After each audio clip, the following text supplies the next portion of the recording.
Unglaubliche 28 Monate sind wir zwei schon mit unserem Wohnmobil auf der Panamericana unterwegs. Auf dem Weg von Ushuaia nach Alaska.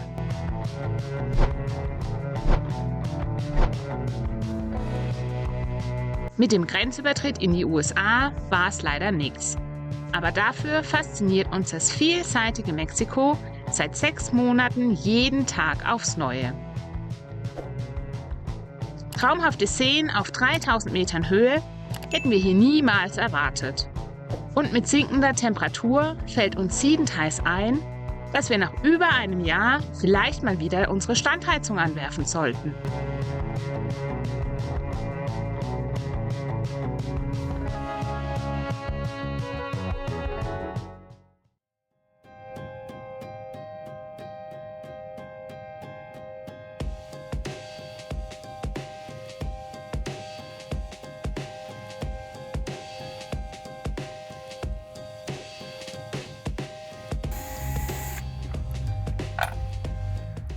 Der Tacho da macht immer noch Probleme. Immer wenn wir im Auto sind, die Türe zu, aber das Auto nicht abgeschlossen ist, dann fängt er nach ein paar Minuten an, dass die Tachonadel macht. Keine Ahnung, Google oder ja, hat auch nichts hergegeben. Das Einzige, was mir jetzt einfällt, ist einfach mal Batterie abklemmen und mal eine halbe Stunde oder so spannungsfrei lassen. Gucke, ob es danach immer noch ist. Ansonsten, keine Ahnung.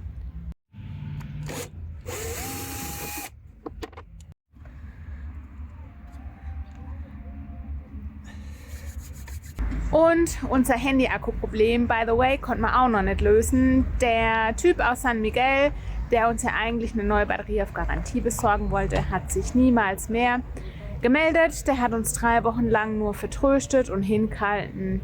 Ja, so müssen wir mal gucken, vielleicht schaffen wir es irgendwie bis Deutschland mit der Powerbank durchzuhalten oder wir gucken mal in Mexico City, wo es ein paar mehr Läden gibt.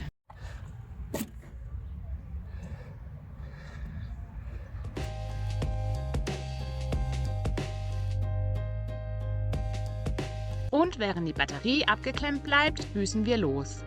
Mit den Rädern in eine der schönsten Altstädte von ganz Mexiko.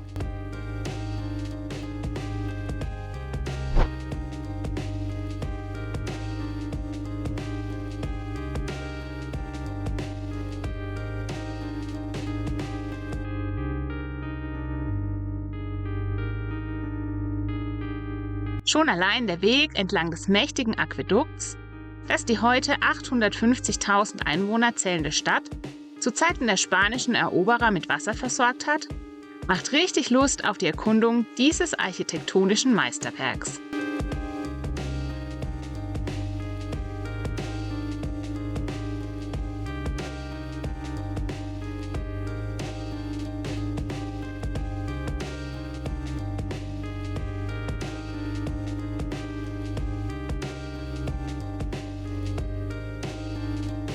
Im Zentrum von Morelia angekommen, ist tatsächlich auch UNESCO-Weltkulturerbe und wir fühlen uns hier wie in Spanien. Es gibt ganz viele Gebäude, die eigentlich original so aussehen wie koloniale Gebäude in Spanien mit ganz vielen Arkadengängen und alle überdacht mit Sonnensegeln, eine riesige Kathedrale, natürlich unzählige Kirchen, wie soll es auch anders sein.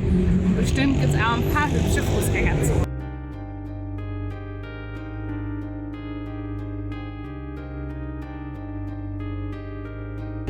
Und obwohl es so eine große Stadt ist, war es richtig gut mit dem Fahrrad zu fahren, weil es nämlich Fahrradwege gab. Und auch die Plaza hier ist unglaublich schön. Es gibt wieder riesige, ich glaube es sind Lorbeerbäume, die Schatten spenden und alle akkurat geschnitten sind. Und vielleicht habt ihr ja auch schon das Aquädukt bewundert, das aus dem 18. Jahrhundert noch stammt, 253 Bögen hat und im 18. Jahrhundert für die Wasserversorgung der Stadt verantwortlich war. Und ich finde, das Ganze hat schon fast ein bisschen was von Mexico City.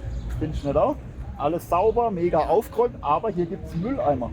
Ja, das stimmt. Die gab es komischerweise in Mexico City ja gar nicht. Ne? Irgendwie freue ich mich auch schon wieder ein bisschen auf Mexico City. Das war eine coole Stadt. Das stimmt. Vorm Heimflug müssen wir da dann ja nochmal hin. Vielleicht machen wir da dann noch 2, 3 Tage mal gucken. Ja, ich hätte richtig Bock drauf. Vor allem glaube ich auch, dass es an Weihnachten vielleicht schön wäre. Keine Ahnung. Ich Das kann mir wär gut cool, ja. vorstellen, dass da Weihnachtsbeleuchtung ist. Alles festlich geschmückt. Ja, und dann brauchen wir auch noch einen Plan für Silvester. Richtig, und die gute Bäckerei kennen wir jetzt ja auch. Ja. Die wir letztes Mal erst am letzten Tag gefunden haben. Ne? Ja. Unglaublich stimmungsvoll finde ich auch diese runden Terrakotta-Lichter, die hängen hier überall, wirklich in der ganzen Stadt und auch weit außerhalb, wo unser Van steht, in den Bäumen. Und es sieht nachts unheimlich schön aus.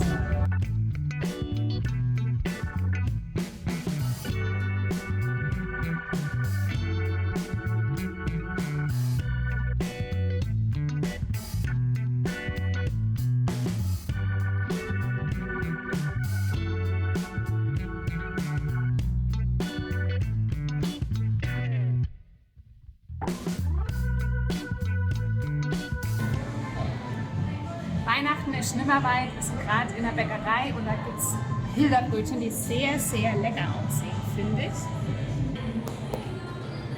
Und auch alles andere sieht echt lecker und ansprechend aus. Wir sind halt Süßmäuler, kann man nichts machen.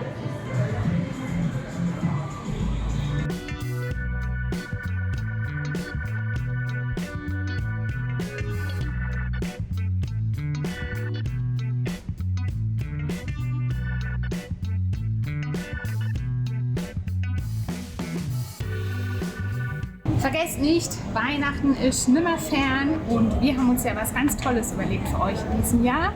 Einen Panoramakalender mit unseren schönsten Südamerika-Impressionen und eine El-Mai-Tasse fürs Wandern und fürs Campen, doppelseitig bedruckt, mit unserem Logo und einem schönen Outdoor-Motiv.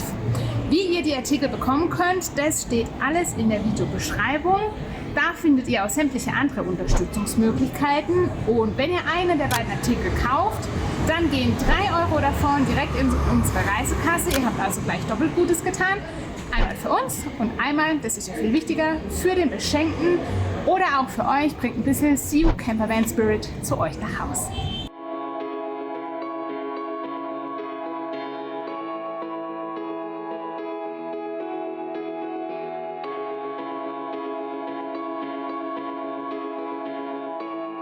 Morelia ist nicht nur richtig nett anzuschauen, sondern auch alljährlich Ausrichtungsstätte eines international anerkannten Musik- und Filmfestivals.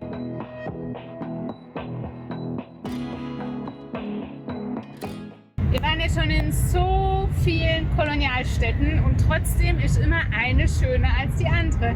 Also auch diese Kirche mit dem rosa Backstein und ich weiß nicht, ob man sehen kann, diesen vielen kleinen Türmchen und den Mosaikkacheln auf den Kuppeln und diesen ganzen Balkonen. Sie ist so grandios und von hier sieht es ja gar nicht so mächtig aus, aber bestimmt sieht man es von oben, als wir gestern hergefahren sind. Die hat so mächtig gewirkt, die Kathedrale, Wahnsinn.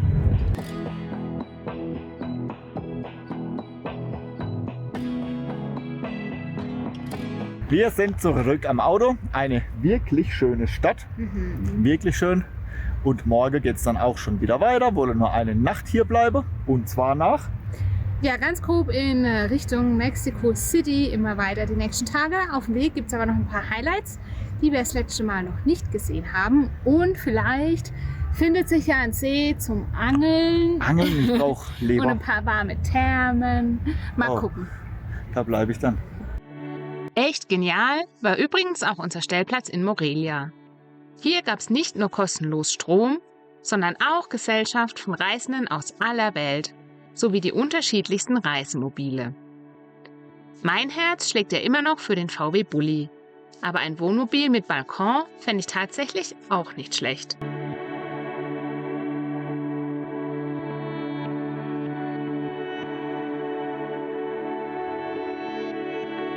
So, ich baue die Batterieabdeckung hier alles wieder zu. Der Reset hat was gebracht. Das Problem ist weg. Die Tachonadeln flackern nicht mehr. Das ist sehr gut. Nun wieder alle Schrauben rein. Den Fußraum hier ordentlich montieren. Und dann kann es weitergehen. Hoffen wir, dass das Problemchen sich nicht wieder zu bemerken macht. Ja, alles gut.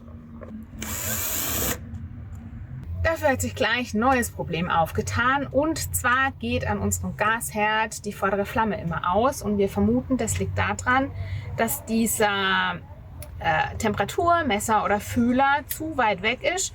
Und ich habe vorhin mal geguckt und habe festgestellt, dass irgendwie das Gasflammenteil halt verbogen ist. Ich zeige es euch mal. Ich weiß nicht, ob man es gut sieht, aber hier ist eine Beule drin, und wahrscheinlich genau deshalb ist dieser Temperaturfühler hier zu weit weg, und deswegen geht immer unser Gas aus, beziehungsweise bleibt gar nicht erst an.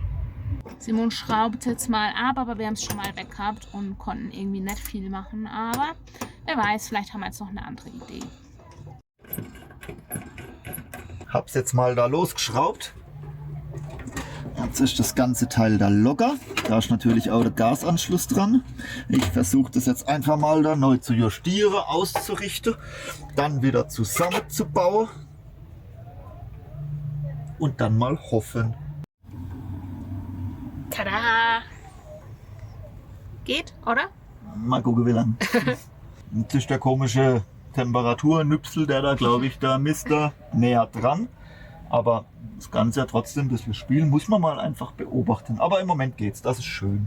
Ich würde sagen, wir schreiben das Teil mal auf unsere Ersatzteilliste. Wir haben schon gesammelt, was wir in Deutschland dann alles bestellen wollen während unseres Visa-Runs. Ich glaube, wir brauchen einen Container. Ich traue dem Teil noch nicht so ganz. Und ja, der Gasherd ist natürlich sehr, sehr wichtig für uns.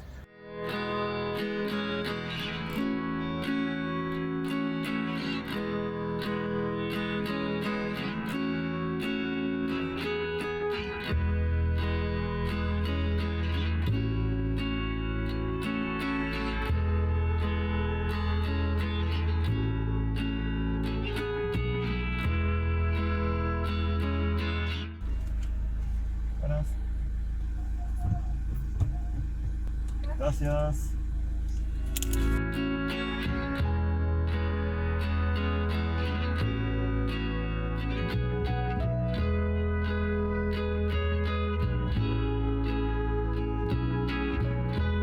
Wir nähern uns den Thermalbädern und es stinkt ziemlich schlimm nach Schwefel. Ich hoffe, das ist dort nicht auch so, sonst wird es nicht so entspannend. Also es ist wirklich übel, es riecht nach faulen Eiern. Und wir sind fast auf 3000 Meter Höhe. Ich glaube, so hoch war man in Mexiko selten bis gar nicht. Und ja, mal gucken, wie kalt die Nacht heute wird.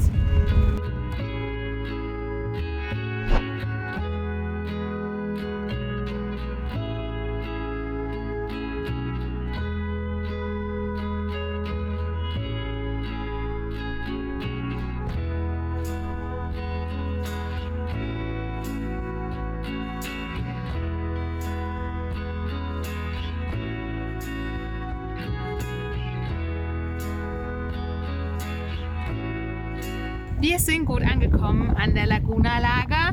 Geht auch ein ganz ordentlicher Wind hier, aber es sieht richtig, richtig schön aus. Es gibt eine große Lagune oder einen See, und an der sind direkt die Thermalbecken angegliedert. Und da oben geht es eine Fußgängerbrücke hoch, irgendwie in den Wald, und da gibt es dann wohl noch mehr Pools. Zum Leidwesen vom Simon darf man hier allerdings nicht angeln. Was heißt, man darf nicht? Es gibt halt keine Fische. Angeln dürfen wir schon, und es hat auch viele Cabañas.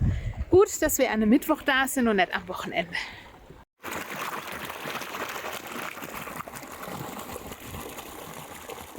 Simon hat schon wieder einen neuen Freund. Ja, genau die richtige Größe. Nee, der ist viel zu groß. Oh. Der passt nicht im Bus. Aber aufpassen, ja, das ist die richtige Größe. Ja.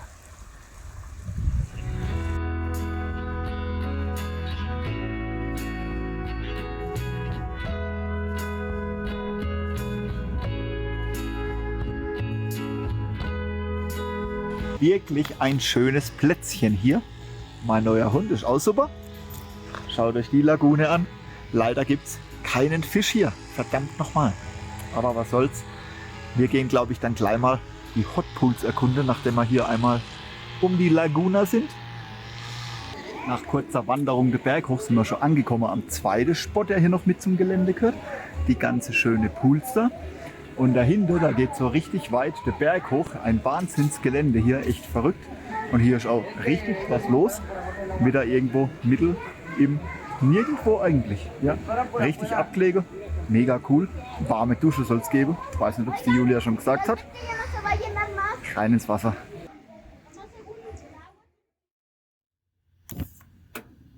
Das warme Wasser war richtig, richtig gut, hat total gut getan. Wir haben, glaube ich, fast eine Stunde entspannt und relaxed und auch die Duschen waren wirklich warm, sogar heiß. Ich musste kaltes Wasser dazu mischen, unglaublich. Jetzt haben wir Hunger. Baden und Schwimmen macht immer hungrig. Und es gibt heute nur was ganz Schnelles, weil es war ja Fahrtag und wir sind schon wieder lang auf den Beinen. Es gibt Chicken Nuggets aus dem Omnia und dazu ein paar Wedges und noch ein paar Reste vom Vortag. Wenn ich denn dann mal in Ruhe kochen darf und das Gas hoffentlich auch anbleibt, weil hier haben gerade andauernd ein paar Kinder geklopft, die entdeckt haben, dass auf unserem Van YouTube steht und die haben jetzt 100 Fragen gehabt und dachten, wir sind voll die Stars und jetzt musste noch die Mama kommen und wir mussten Fotos machen. Autogramme haben sie keine bekommen, weil sie haben kein Geld gehabt. Und wir haben keine Autogrammkarten, das fehlt vielleicht noch. Spaß, ja. Ja, ganz lustig bei YouTube, das ist echt verrückt heute. Jedes Kind erkennt das Instagram und das YouTube-Logo, wenn es irgendwo am Auto oder irgendwo ist. Ne? Total verrückt. Ich habe damals in dem Alter maximal das Transformer-Logo erkannt. Ne? Aber heute ist das wirklich YouTube-Ding. Jedes Kind erkennt es, wenn ein Kind im Auto vorbeiläuft, dann YouTube, Mama, YouTube. Wir mussten schon so oft Fotos machen, aber ist ja nett. Mama ja gerne, ist doch gut so. Jetzt zurück an Herd. Ja, und eigentlich haben wir für solche Fälle auch immer ein paar Lollis an Bord für Kinder, aber die sind leider gerade alle und wir haben ehrlich gesagt vergessen, welche zu kaufen.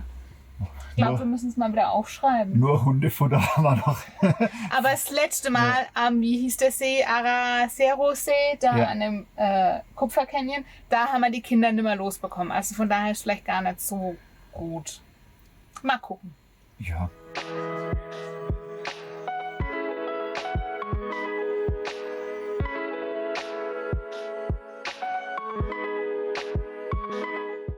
Ich bin so froh, dass das Gas jetzt wieder ging, Simon. Aber gestern ist das sogar einfach ausgegangen, als es auf kleiner Stufe war.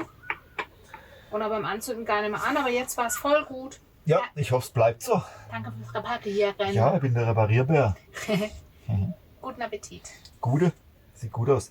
Da wir den Pool heute direkt vor der Haustür haben, da, weiß nicht, ob man es wirklich sieht, das Seitenfenster dahinter. Sieht zwar eher aus wie ein Brunnen, aber nutze ich die Gelegenheit und hüpfe da mal noch rein.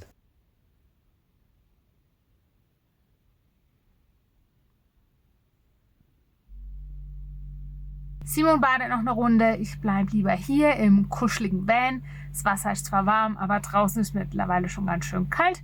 Ich verziehe mich jetzt lieber ins Bett und wir melden uns morgen wieder. Gute Nacht.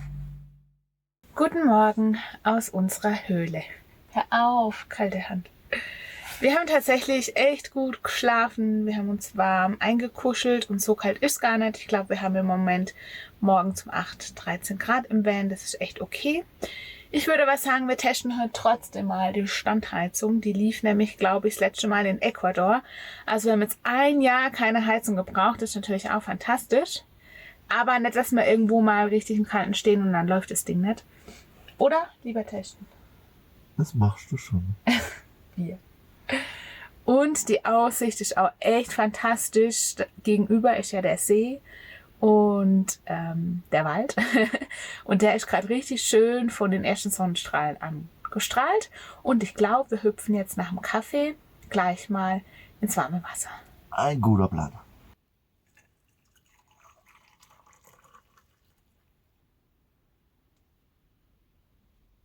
Ja, die Dieselstandheizung lief jetzt ja tatsächlich über ein Jahr nicht.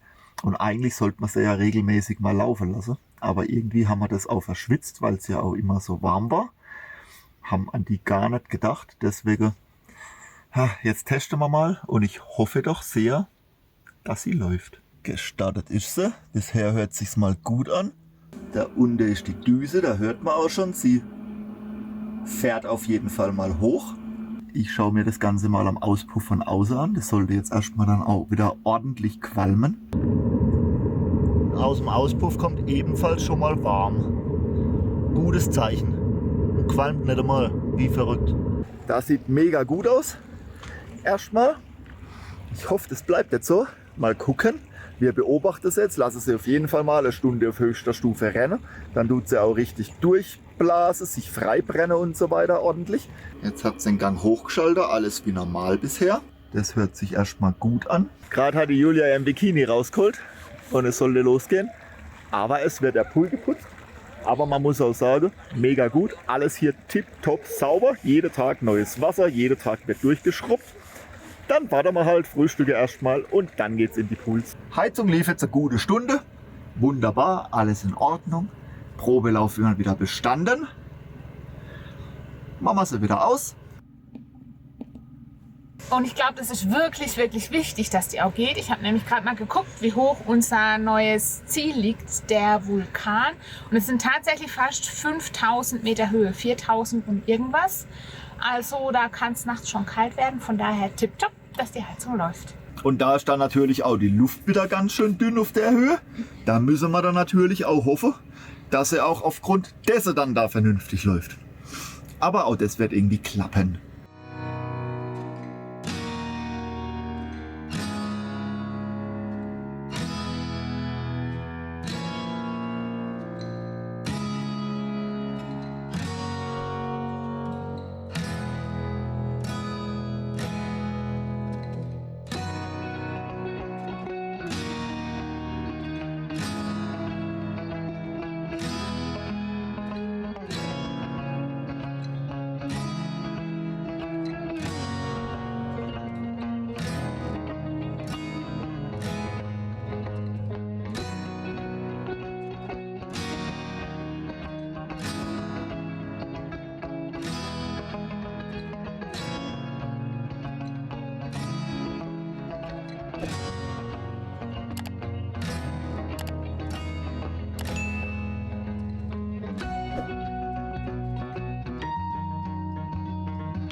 Jetzt echt richtig gut. Also mir hat es voll gut getan. Und ich glaube, es war auch die richtige Entscheidung, 2 Wochen in Pátzcuaro zu bleiben, weil jetzt habe ich auch echt wieder Bock zu reisen und ich freue mich auch voll auf den Vulkan. Ich glaube, es wird gut. Ja, so ein bisschen Pause tut immer gut. Irgendwie ein bisschen die Luft rausnehmen und ich jetzt sage, jetzt müssen wir dann direkt auf den Vulkan da hoch, weil der ist ja 4.500 Meter oder sowas und ich denke, da oben schlafen wir auch nicht, oder? Da fahren wir dann lieber wieder. Ich glaube, da ist Kopfweh garantiert. Ja, Also lieber von wieder 3.000 auf 4.500, das ist zu viel. Ja, oder von 2,5 oder so sogar, oder 2,8. Ja, kann sein. Ja. Und ich glaube, es wird auch kalt. Und ich habe auch echt Sorge, dass die Standheizung da oben vielleicht nicht geht und wir frieren müssen. Ja, ist halt immer die Sache halt, ne? Höhere Luft oder dünnere Luft dann sozusagen. Dann wird der Diesel ja dickflüssiger auch, wenn es kalt ist. Und also ich denke, sie würde laufen problemlos, aber man muss es nicht unbedingt. Und ja, dass man dann da oben schläft und morgen dann Kopf fährt, das macht ja auch keinen Sinn. Nee, fahren wir gleich. Ja, okay. Jetzt sind wir schon wieder auf 3.200 Meter Höhe. Und da merkt man auch schon wieder deutlich, dass die Luft dünner wird und das Auto auch schon mal mehr Drehzahl braucht, um den Berg hochzufahren. Ja, das macht sich dann immer irgendwann ganz schnell bemerkbar. Ich bin mal gespannt, wie hoch man da jetzt endgültig komme. Wann der letzte Parkplatz ist, den man passieren kann und ab wann man laufen oder dann das Shuttle nehmen muss. Wir wissen es noch nicht. Wir finden es raus.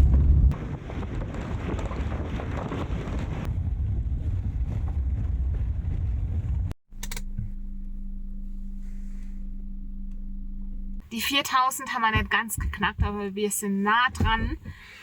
Das Gute ist, die Temperatur wurde nicht niedriger, also es ist nicht wirklich kühler geworden. Und ab hier geht es jetzt nur noch mit dem Collectivo, also mit dem Minibus, weiter, die einem wohl bis zum Gipfel und bis zu den Lagunen shutteln. Wir frühstücken jetzt mal, packen die Rucksäcke und dann gehen wir wandern. Parkplatz haben wir gefunden, gefrühstückt auch. Jetzt müssen wir davor. Da ist der Busparkplatz und der bringt uns dann hoch auf den Hügel. Unter der Woche kann man wohl sogar hochfahren, haben wir gehört. Ja. Und wie weit die eigentliche Wanderung ist, Wissen wir auch nicht. wissen wir auch nicht. Alles Surprise, surprise. Überraschung, Überraschung, ja. Und es ist auch ganz schön viel los, weil Samstag ist wahrscheinlich. Sie, Wochenende. Aber man kann halt nicht überall unter der Woche sein. Nee. Dafür waren wir jetzt bei der Therme unter der Woche und da war schön ruhig. So, die Karte gefunden mit dem Überblick hier. Da geht's hoch. Und die Pickups hier, glaube ich, das sind die Shuttles, die uns da hochbringen könnte.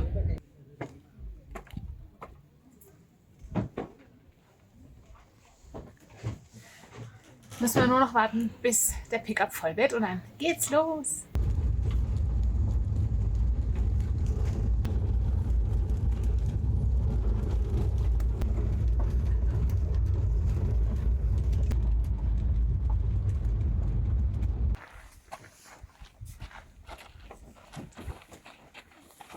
Wir sind angekommen und wurde ganz schön eingestaubt in dem Pickup. Sind tatsächlich auf 4140 Meter. Ultra schade, dass man nicht mit dem eigenen Van haben hochfahren dürfen. Die Straße war echt okay. Aber am Wochenende sind halt so viele Leute da. Der Parkplatz unten war ja rappelvoll. Deswegen geht es halt nur mit dem Shuttle. Und jetzt machen wir uns auf den Weg. Heute bezahlen wir dreifach. Einmal für den Parkplatz, dann fürs Hochfahren. Jetzt müssen wir hier nochmal Tickets kaufen, damit wir auf den Wanderweg dürfen. Und eigentlich bezahlen wir auch noch ein viertes Mal, weil 14 Kilometer zurücklaufen wollen wir ja auch nicht. Und das Shuttle kostet dann wieder. Nein. Und dann ist auch noch das Drohnenfliegeverbot hier. Ja, und es ist auch zu hoch. Ne? Also auf Wird vielleicht schon gehen, sind wir schon geflogen, ging schon. Ja, und da ist die Drohne abgestürzt. Ja, einmal sind wir getaucht in der Titicacasee. Wir sind schon öfter auf der Höhe geflogen und das hat schon funktioniert. Auch wenn sie immer meckert, Warnung, hoch, irgendwas. Aber ja. Naja, hier darf man es nicht so mit. Thema erledigt.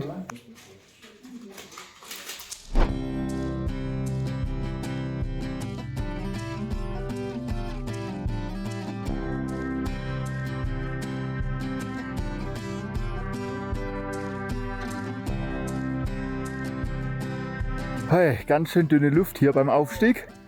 Seit Peru und Ecuador, glaube ich, war man nicht mehr auf so einer Höhe. Ja, macht sich bemerkbar auf jeden Fall. Aber wir werden es schaffen, noch ganz da hoch.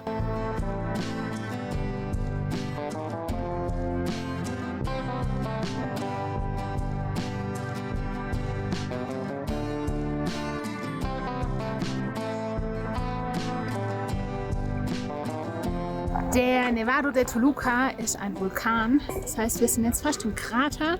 Und hier hat es zwei wunderschöne Kraterlagunen.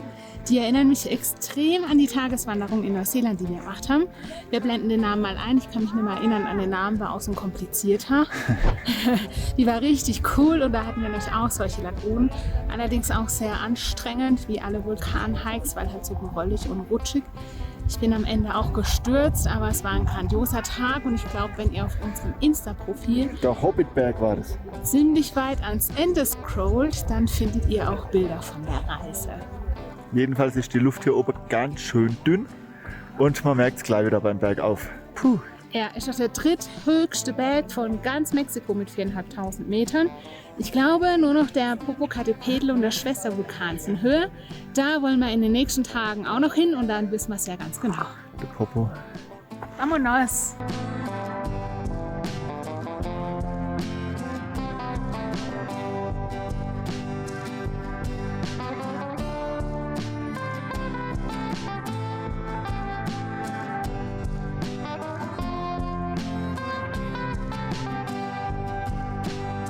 Die Laguna de la Luna haben wir erreicht. Jetzt kommt auch gerade die Sonne raus. Das Wasser glitzert richtig schön und weiter geht's noch zur Laguna del Sol.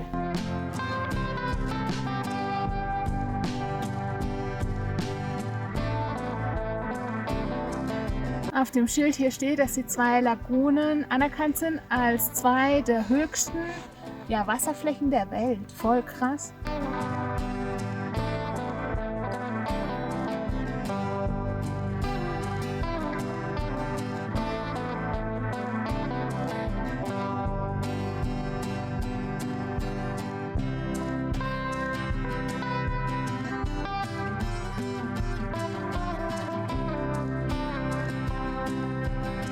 die Lagune hier, die hat auf jeden Fall wirklich was von irgendwelchen südamerikanische Lagune. Die haben wir wirklich schon einige Male so ähnlich gehabt, aber in Mexiko noch nicht. Da ist die schöne und weitläufige Natur irgendwie ein bisschen seltener. In Südamerika hat man irgendwie gefühlt jede Woche ein so ein schönes Plätzle. Ja. Deswegen genießen wir das jetzt. Wir durchsuchen mal noch die alten Bilder und blenden euch 2, 3 ein, wie das so in Südamerika aussah.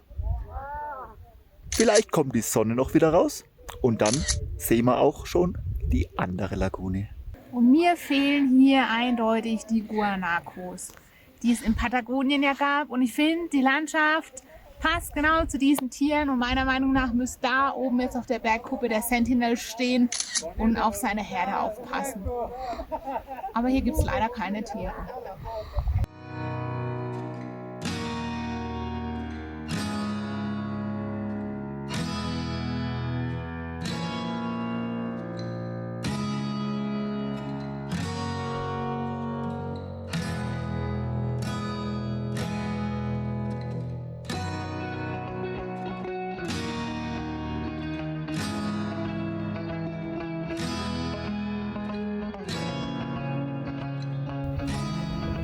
Ohne Sonne und mit ein bisschen Wind ist es auch ganz schön frisch. Deswegen haben wir nur ganz kurz Pause gemacht und gehen jetzt lieber schnell weiter zur zweiten Lagune. Desto weiter wir vom Startpunkt wegkommen, umso weniger Leute sind unterwegs. Mittlerweile sind wir fast allein. Das ist richtig, richtig schön.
Ich finde, wir haben die 4300 sind übrigens. Ich habe gerade geguckt. Okay. Ganz gut wegsteckt. Mir war nur einmal ja kurz schwindelig, aber ansonsten tipptopp. Ja, ging gut. War okay. Also, Dünne Luft, das haben wir ja erwartet. aber ich habe erwartet, dass es Passt. schlimmer wird. Ja, mach das letzte Stück wieder hoch und dann geht es auch schon wieder runter.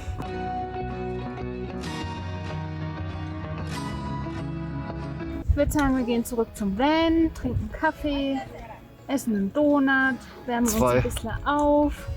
Und dann müssen wir auch noch überlegen, wo wir heute schlafen wollen, oder? Ja, auf jeden Fall wieder hier runter. Ja, irgendwo. Runter auf jeden Fall. Müssen wir mal nach Stellplatz erstmal gucken. Genau. Also erstmal zurückschatteln. Ja, sie.